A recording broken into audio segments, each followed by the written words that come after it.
નમસ્કાર મિત્રો, દેશ અને દુનિયાના તાજા અને અતિ મહત્વના સમાચારોમાં તમારું હાર્દિક સ્વાગત છે। શરૂઆત કરીએ આજના મુખ્ય સમાચારોથી। હવામાન વિભાગે ચેતવણી આપી છે કે ગુજરાતના દક્ષિણ અને સૌરાષ્ટ્ર વિસ્તારોમાં આગામી 48 કલાકમાં અતિભારે વરસાદ વરસી શકે છે।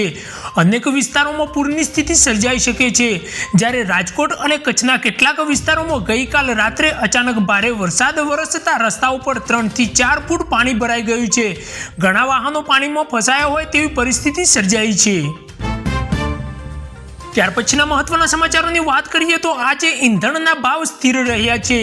અમદાવાદમાં પેટ્રોલનો ભાવ ₹97.45 પ્રતિ લીટર અને ડીઝલનો ભાવ ₹89.10 પ્રતિ લીટર રહ્યો છે। ત્યાર પછીના અતિ મહત્વના સમાચારોની વાત કરીએ તો સોનાના ભાવમાં તેજી ચાલુ છે। આજે 10 ગ્રામ સોનાનો ભાવ ₹63,800 સુધી પહોંચ્યો છે। ઘણા નિષ્ણાતોનું માનવું છે કે આગામી અઠવાડિયામાં ભાવ 65,000 ને પાર જશે।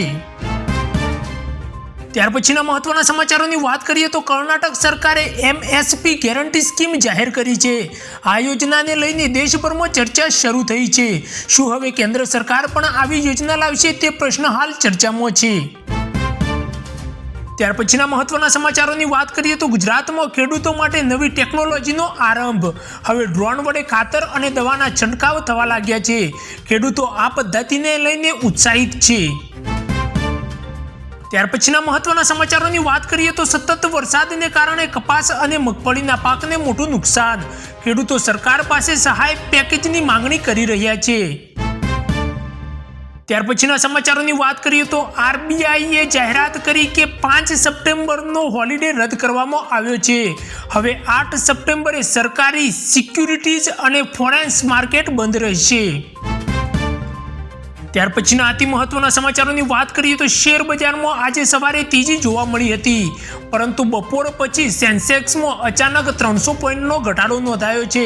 રોકાણકારોમાં અત્યારે ચિંતાનો માહોલ મુકાઈ રહ્યો છે, જ્યારે ઓગસ્ટમાં ભારતને $2.5 અબજ વિદેશી મૂડીરોકાણ મળ્યું છે।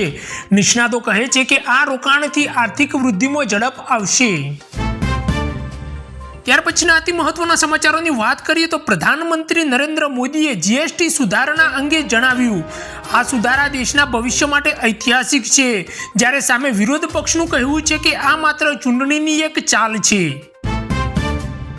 ત્યાર પછીના સમાચારોની વાત કરીએ તો ભારતની GDP વૃદ્ધિ 6.7% સુધી પહોંચવાની ધારણા છે। વર્લ્ડ બેંકે પણ આ આંકડા મજબૂત ગણાવ્યા છે। ત્યાર પછીના અતિ મહત્વના સમાચારોની વાત કરીએ તો કેરળમાં આજે ઓણમ ઉત્સવની ભવ્ય ઉજવણી થઈ રહી છે। પહેલીવાર 1000થી વધુ ડ્રોન વડે આકાશમાં લાઇટ શો યોજાયો। લોકોમાં ભારે ઉત્સાહ। ત્યાર પછીના અતિ મહત્વના સમાચારોની વાત કરીએ તો આજે દેશભરમાં શિક્ષક દિવસની ઉજવણી થઈ રહી છે।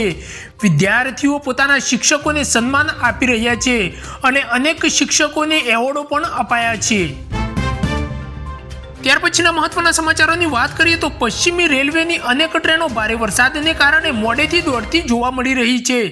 મુસાફરોને પરેશાનીનો સામનો કરવો પડી રહ્યો છે, જ્યારે અનેક હાઈવે અને મુખ્ય માર્ગોમાં પાણી ભરાતા ટ્રાફિક જામ સર્જાયો છે, જ્યારે અમદાવાદ વડોદરા હાઈવે પર લાંબી લાઈનો લાગી ગઈ છે।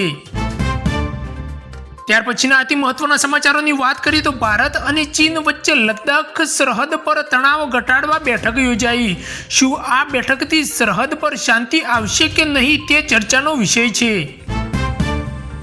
ત્યાર પછીના અતિ મહત્વના સમાચારોની વાત કરીએ તો પાકિસ્તાનમાં રાજકીય અસ્થિરતા વધી રહી છે। વિરોધ પક્ષે ફરીથી મોટા પ્રદર્શન કરવાની જાહેરાત કરી છે। ત્યાર પછીના અતિ મહત્વના સમાચારોની વાત કરીએ તો સતત વરસાદને કારણે ડેન્ગ્યુ અને મલેરિયાના કેસોમાં વધારો નોંધાયો છે। આરોગ્ય વિભાગે લોકોને સફાઈ રાખવા અને મચ્છરથી બચવા અપીલ કરી છે।